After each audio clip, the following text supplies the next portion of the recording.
When I slipped on the black ice that February morning, the first call I made was to Clarice. My hip was fractured, my pride worse. I didn't want to impose, but she insisted. "Stay with us, Mom. Just until you're steady again," I told myself. It was temporary, 2 suitcases, a few books, my spice tins. Nothing permanent, nothing binding. The first days almost felt like care. Clarice made oatmeal the way I liked it, with cinnamon and almond milk.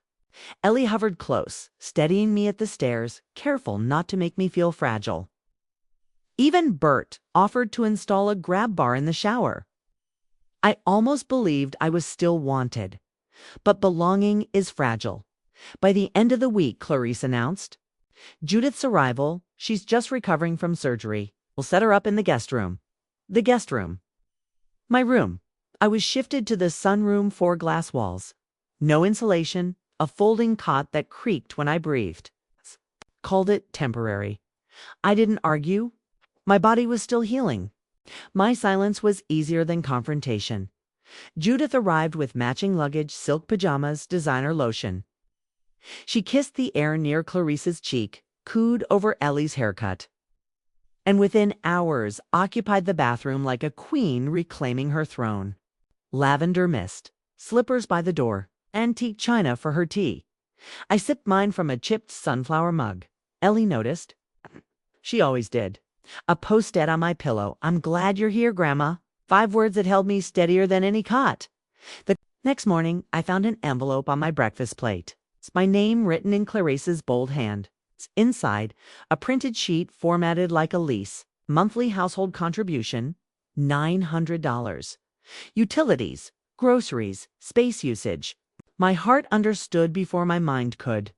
Rent. Clarice breezed into the kitchen, lifted the French press, said lightly, "It's just what we discussed. Helps keep things balanced." Her tone was casual, her eyes avoiding mine. Judith entered.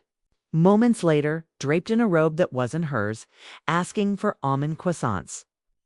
Neither of them acknowledged me. I stirred my tea, slow and deliberate. I didn't argue. Went back to the sunroom, opened my lockbox, and counted bills. 900s, folded flat into a white envelope. No note, no label. I left it on the counter. That night, Ellie brought me a drawing me under a blooming tree. Book in lap, smiling. At the bottom, "I hope you find your tree, Grandma." I ran my finger over every leaf. Days blurred. More envelopes appeared. Window cleaning, landscaping, mulch. Each one addressed to me, never Judith. I paid them all. Quietly, steadily. Clarice hosted dinner parties, seating Judith at her table while I plated salmon and filled glasses. They toasted without me, laughter spilling into the hallway while I washed dishes in the kitchen. When Judith praised Clarice for her generosity in taking in her mother, I dried the last pan and said nothing. Silence became my survival. But Ellie's small offerings, a drawing, a painted tile, whispered words, kept me tethered. "You'll find your place again." And I had already begun. A brick cottage in Eldersburg. 1 story, a garden, a porch swing, paid in full. No mortgage, no strings. While Clarice issued invoices, I prepared deeds. While Judith sprayed lavender mist, I gathered certainty in envelopes and signatures.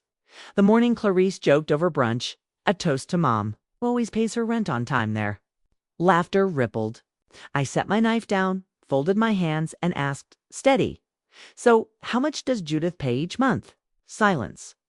Forks paused midair. Judith left the table. Clarice stared at her plate. I excused myself, walked to the sunroom, and knew I was already gone. When the papers were finalized, Mr. Drexler slid the folder across his desk. "The deed will be ready Friday. No mortgage, clean title. The trust transfers to Ellie at 25.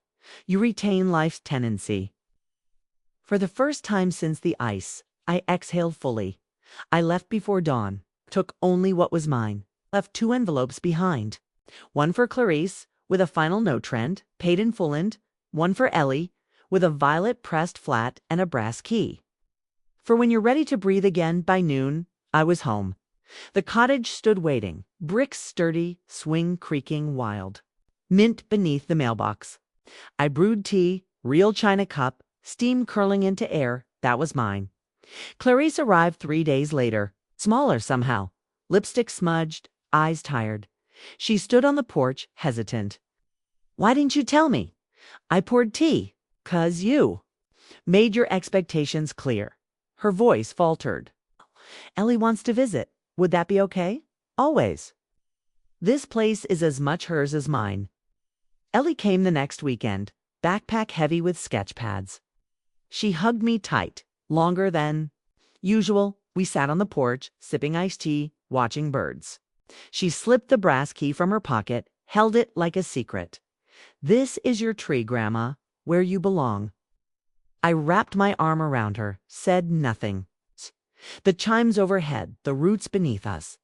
The silence now mine, that was enough.